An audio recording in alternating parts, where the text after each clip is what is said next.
Bem, há uma reviravolta importante acontecendo, como Astrid já comentou em uma transmissão urgente. No Oriente Médio estão acontecendo coisas, na Arábia Saudita, neste momento, há um bloqueio, há um jamming. Ou seja, o que isso quer dizer? Significa que não há um bom sinal, então se alguém quisesse lançar ataques contra o Irã, seria muito complicado. Alguém está emitindo um sinal de jamming? Em vários pontos do Golfo, essa tecnologia não tinha sido vista antes. Isso quer dizer que eles têm se reforçado? Uma reunião urgente em Washington com Donald Trump, apontando para o que está acontecendo. Possivelmente o início do conflito nos próximos minutos, nas próximas horas. Neste momento, há uma linha de aviões indo em direção ao Irã. Eles estão voando na mesma área em que normalmente Israel voa quando vai atacar o Irã. Não se sabe se são aviões de Israel ou dos Estados Unidos, mas provavelmente de um desses países. A mesma rota que sempre fazem sobre o Iraque. Sobre os aviões, esses aviões a jato não foram especificados além disso, que são aviões militares, aviões a jato. Possivelmente vamos saber disso em alguns instantes, mas é bom lembrar que lá já é noite, então não há boa visibilidade, e as testemunhas apenas ouvem os aviões a jato já na região do Iraque. Este momento, então, já seria um prelúdio para um conflito. Os iranianos estão em alerta máxima, Washington está em alerta, Donald Trump está em uma reunião de emergência, então estão sendo tomadas decisões ali. Já viemos comentando isso com vocês há dias. O cessar-fogo não fazia nenhum sentido, era um cessar-fogo que não ia durar nem até hoje. Marco Rubio dava um pouco de esperança, dizendo: bom, há alguns avanços aí, mas sinceramente não se via nenhum. E principalmente porque vazou a informação desse suposto acordo, que eram 9 pontos. Agora, e nesse acordo não está incluído o tema nuclear, também não está incluído o tema de diminuir a quantidade de mísseis. Vamos lá, tudo está muito favorável, mas para o Irã, evidentemente, esse acordo seria difícil de ser aceito. Agora, se isso está acontecendo da maneira que parece estar acontecendo, é preciso lembrar que isso é uma guerra. E nas guerras, às vezes, as informações podem ser confusas. Mas estamos basicamente repetindo o mesmo padrão que aconteceu em junho do ano passado e depois em fevereiro, no dia 28, quando o conflito começou. Uma de noite, no mesmo horário para nós aqui no México também, sempre é o mesmo padrão, né? E no fim de semana, você já reparou nisso? Fim de semana e começam os ataques. Então parece que vai ser um fim de semana complicado, né? Um fim de semana, talvez, como dizem, com muito trabalho para nós para informar em detalhes, mas evidentemente com muita informação que vamos comentar aqui para vocês. Sobretudo, se o ataque entrar nessa nova fase, o Irã alerta que a guerra poderá se expandir além do Oriente Médio. Não dizem para onde, porque é preciso lembrar que eles não têm capacidades militares amplas para sair da sua zona de conforto, por assim dizer, dentro do Irã. Ou seja, realmente parece complicado nesse sentido, quero dizer, para onde eles iriam. Mais provável é que eles estejam pensando em operar de forma clandestina, sabotagens. Hoje eu trouxe um relatório de como a cyberguerra disparou. Uma cyberguerra que, segundo o que relatam, vem especificamente dos iranianos. Além disso, foram encontrados na Dark Web e nesses sites grupos que, vamos dizer, sabe-se que são do lado iraniano. Eles têm recrutado hackers para operações contra instituições de todo tipo. Então, parece que a guerra híbrida já tinha, digamos, se intensificado. Pelo menos é isso que estão começando a apontar agora. E era lógico, porque era o que já tinha sido previsto, já tinha sido, digamos, prognosticado, vamos dizer assim, né? Antes da Copa do Mundo, já se previa um aumento nos ataques cibernéticos. Bom, isso já foi visto nas Olimpíadas da Itália, já foi visto em Copas do Mundo anteriores, então, vamos lá, a geopolítica afeta os eventos internacionais. E não só isso, mas o fato de que há alguns momentos foi confirmada a renúncia de Tulsi Gabbard. Isso nós vamos conversar mais a fundo à noite. Tulsi Gabbard é a diretora de inteligência dos Estados Unidos e sua renúncia foi aceita. Supostamente ela renuncia, ela se demite porque seu marido está com câncer nos ossos. Olha, sinceramente, nesses níveis, se Se a família, o parceiro está doente, eles não param, não se detêm, mas por nada, absolutamente por nada. E olha, a chefe de gabinete de Donald Trump neste momento está com câncer e está trabalhando como se nada estivesse acontecendo. Ela está com câncer, o marido está com câncer nos ossos, de acordo com o que foi relatado, e por isso se decide fazer esse movimento. Olha, o casal, ou seja, Tulsi Gabbard e o marido dela, se envolveram em muita, mas muita controvérsia. Em outros momentos, assim como aconteceu com outros, com muitos dos figuras de Trump, eles estão sempre se metendo em dramas e controvérsias. E digo não que eles estivessem errados, só me chama a atenção ela deixar o cargo de chefe de inteligência. Percebe-se que Donald Trump já queria ela fora naquela época. Um dos melhores amigos dele, de Donald Trump, e quem o incentiva a seguir a carreira política. Esse Roger, como é o nome desse senhor? Esqueci o nome. Tem um documentário sobre ele, sobre como ele produz, ou digamos incentiva Donald Trump a entrar para a política. Ele foi quem percebeu isso nos anos 80. Imaginem um comunicador e analista, principalmente comunicador, analista, que basicamente se dedica a criar, financiar, fundamentar campanhas políticas de republicanos. Ele foi quem previu que ele tinha potencial para ser presidente. Pela forma como ele se comunica, porque o que esse senhor Roger defende, alguém pode me ajudar com o nome, o documentário Ele. Eu já recomendei várias vezes lá na Netflix, para entender como funciona a política nos Estados Unidos agora e como funciona em outras partes do mundo. Ele baseia seu poder e como chegar a esses níveis na fama, veja bem, não tanto nos seus méritos, nem na sua política, nem nada disso. Ele baseia isso na fama. E é um personagem que afirma que praticamente o tempo todo você tem que estar gerando controvérsia. Se você é um político, e isso é básico, ele segue. Ou seja, Trump segue exatamente o padrão desse personagem. Bem, ele saiu em defesa de Tulsi Gabbard na época e disse: não a demita, porque se você a demitir vai parecer muito fraco, a inteligência não vai estar a seu favor, etc, etc. Bom, então Tulsi Gabbard já ficou de fora, como dizem por aí, foi do jeito que foi, mas ficou de fora e com isso agora só falta Pete Hesse, basicamente, ou seja, Pam Pam Bondi já saiu. Já vimos como não só a promotora caiu, mas também figuras-chave do gabinete de Donald Trump. Praticamente faltariam só alguns, o do Tesouro e, no caso, o próprio Pete Hesse, secretário de guerra, o do FBI também está. Ele será afastado em breve. Mais cedo ou mais tarde, esse senhor sairá. Chama a atenção que, em meio ao conflito, a chefe de inteligência seja afastada. É preciso lembrar que ela teve vários desentendimentos, porque foi ela quem revelou que o regime do Irã realmente estava um pouco mais enfraquecido, mas ela dizia, mas está intacto, foi o que ela disse em uma audiência no Congresso. Porque perguntavam, o regime já foi destruído, acabou com Khamenei e não sei o quê? E ela disse, olha, sinceramente está enfraquecido, disse ela, mas o regime continua intacto. E isso irritou muito o Trump, porque no final era o reconhecimento de que você deixou com arranhões, com feridas, com perdas, mas a estrutura do regime continuava igual. E eu acho que a partir daí começa o divórcio, por assim dizer, de Donald Trump. E Tulsi Gabbard, com suas controvérsias e tudo mais, tinha feito um trabalho interessante, porque, diferente de Pete Gessler, diferente de outros políticos, quando ela sentia que, mesmo contrariando Donald Trump, ela falava a verdade, ela dizia, bom, está acontecendo isso e pronto, acabou o assunto. Várias vezes ela o contradisse, passando a informação correta, E isso incomodava Donald Trump, a promotora Pam Bondi ou Pete Gessler, pois era algo que Trump não queria. Sempre dizem sim para ele e nunca o contradizem, e isso é um problema perigoso, porque no final alguém precisa te contradizer. É para isso que eles estão lá, para se você errar, o pessoal do gabinete vai te dizer não. Olha, é por aqui, é por ali, e eles têm que te dizer a verdade, com sinceridade. Basicamente, ela também reconhece isso como diretora de inteligência, assim como sua equipe. Eles reconhecem que não tinham visto isso desde junho, quando aconteceu o ataque às instalações nucleares. Ela diz e diz, sabe de uma coisa?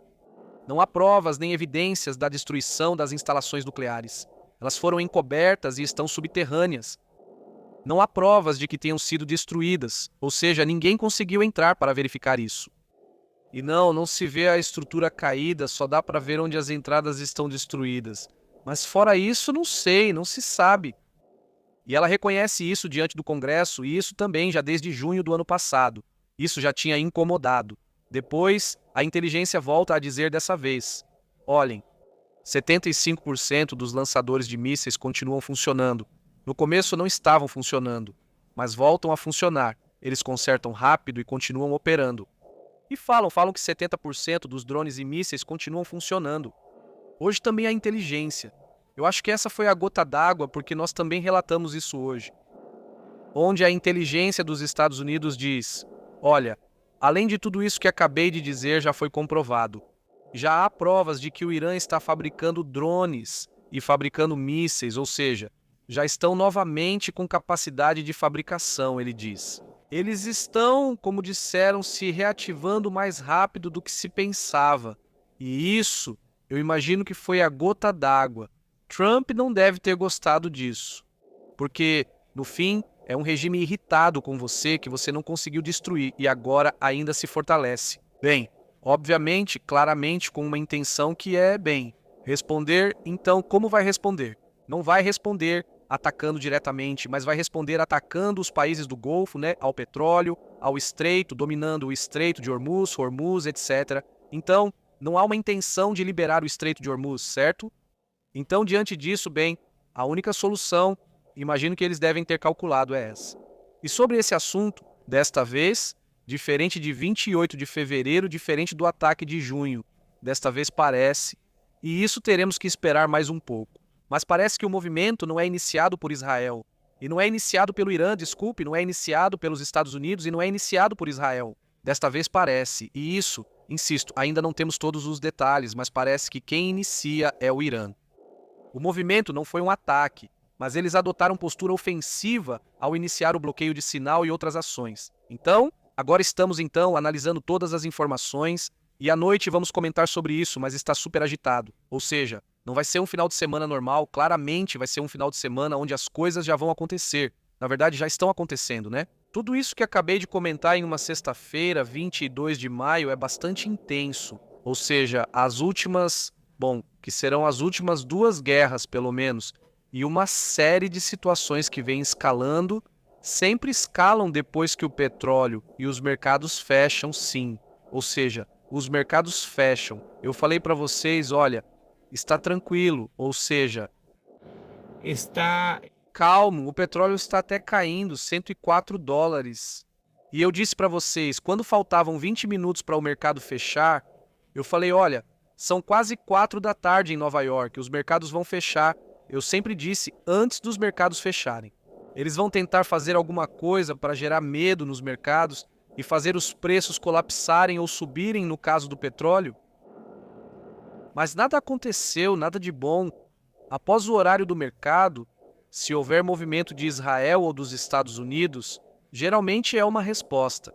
Então isso me faz pensar o contrário do que acabei de comentar, me faz pensar que talvez o movimento que os iranianos viram foi que eles observaram um movimento de Israel ou dos Estados Unidos, ou dos dois, e disseram: preparem-se para a guerra imediatamente, porque colocaram a interferência de sinal e com essa interferência estão querendo deter possíveis ataques do Irã, de Israel ou dos Estados Unidos. Então, o que quero dizer é que, se a operação começasse depois do fechamento dos mercados, seria dos Estados Unidos ou de Israel, e se começasse antes, seria do Irã.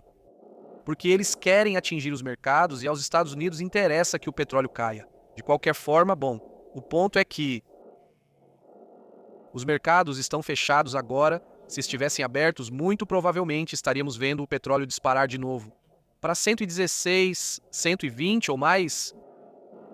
Mas por sorte está fechado. Vamos aguardar até domingo à tarde, quando os mercados da Ásia abrirem para ver como será lá.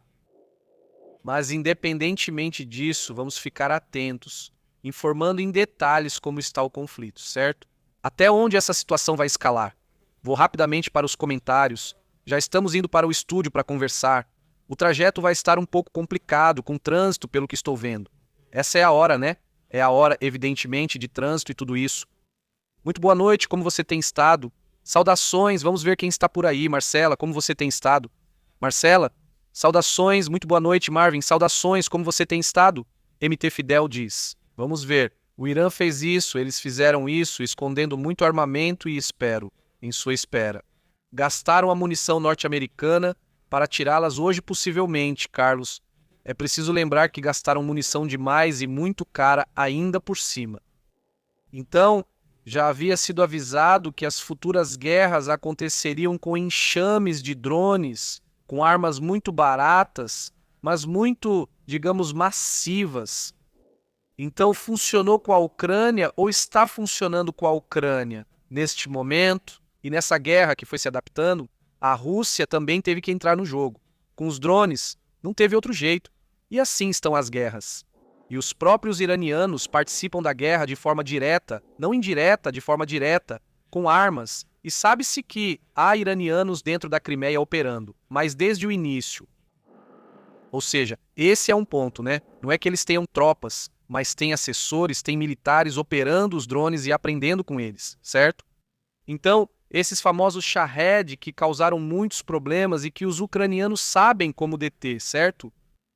Ou seja, esse também é um ponto que vão aproveitar, imagino eu, os países do Golfo e os próprios Estados Unidos. Inclusive, Israel já fez suas negociações com a Ucrânia. Então, a próxima fase é uma fase adaptada à guerra de drones? E supostamente, dizem os iranianos, uma guerra que vai se estender para outras regiões. Onde? A pergunta é: Europa, Estados Unidos, guerra híbrida, sabotagem mundial? Não sei, pensamos em muitas coisas. Atenção nisso também. Por sinal, o time de futebol da República Democrática do Congo vai para a Copa do Mundo e daqui a pouco vamos conferir como vai ser isso. Mas ao que parece, estão dizendo para eles que precisam entrar em uma quarentena de 21 dias, que não são 40.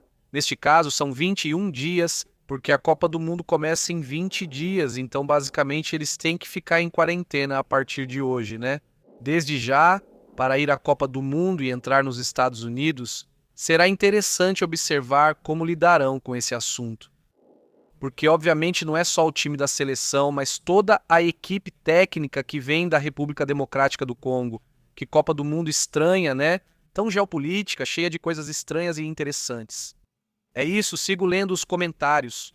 Como você está, Panterita? Obrigado pelo like. Um grande abraço para Francisco Arce. Como você está, Francisco? Leonardo e PP ao vivo. Isso que os países fazem para controlar o mercado e evitar que o petróleo suba tem prazo de validade, porque cedo ou tarde os mercados vão começar a se antecipar a essa jogada. Concordo totalmente e olha, nos mercados a especulação funciona, por um período curto, né?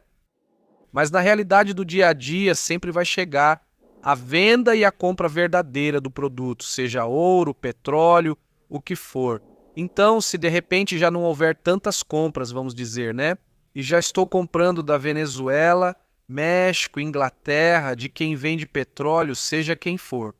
Já estou comprando, já tenho meu suprimento, não preciso comprar pelos preços que estão aí. Aliás, nem preciso, já tenho minhas reservas. E é aí que o preço vai cair, ou o contrário, né? De repente, porque já liberaram reservas 3 ou 4 vezes, já nem lembro quantas, liberaram um monte de reservas no mundo todo, né? Essas reservas vão acabar, né? E além disso, eu não sabia disso. Mas supostamente em junho, julho, ou seja, todos esses meses, se gasta muito combustível por causa das férias, o pessoal viaja, então nessas viagens, aparentemente se consome muito combustível. Eu vou retificar isso. Esse cálculo é feito por alguns sites de notícias que eu tenho visto para ver se é realmente verdade. Na verdade, eu imaginava que o gasto era maior em épocas de trabalho do que nas férias.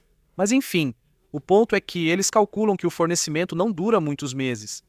A Inglaterra está em alerta, por isso estão dizendo para a gente pegar leve com o combustível. Imagina, a Inglaterra, que é produtora de petróleo. Não é qualquer coisa, é realmente estranho.